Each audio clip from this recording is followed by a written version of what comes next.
Des élèves de collège et de lycée approfondissent leurs connaissances sur la Seconde Guerre mondiale grâce au concours national de la résistance et de la déportation. Au lycée, il y a un atelier qui s'appelle Atelier Histoire et Travail de Mémoire qui existe depuis 12 ans maintenant, auquel s'inscrivent volontairement les élèves.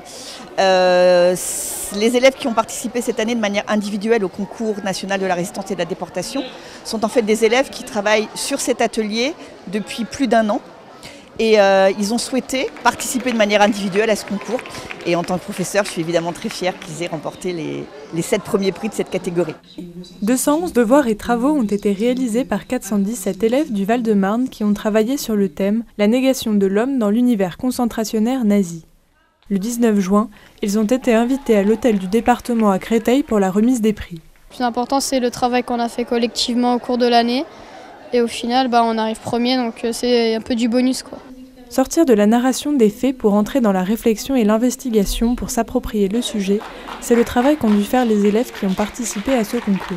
C'est mieux d'apprendre l'histoire par rapport à ce concours qu'avec nos manuels et nos exercices, etc. C'est beaucoup mieux. Et on ressent mieux les choses qu'à travers les manuels. Toute une série de sorties qui nous ont permis aussi, à travers des archives du 94 au mémorial de la Shoah, permettre de concrétiser un petit peu tout le travail qu'ils avaient déjà réalisé en classe. On pourra transmettre ce qu'on a appris pour le devoir de mémoire, parce que c'est des choses importantes dans l'histoire, il ne faut pas que les générations ainsi l'oublient. Je pense que ça les a totalement, premièrement, bouleversés, mais ils se sont totalement aussi investis pour pouvoir le transmettre à d'autres personnes, et notamment aux autres élèves de 3e.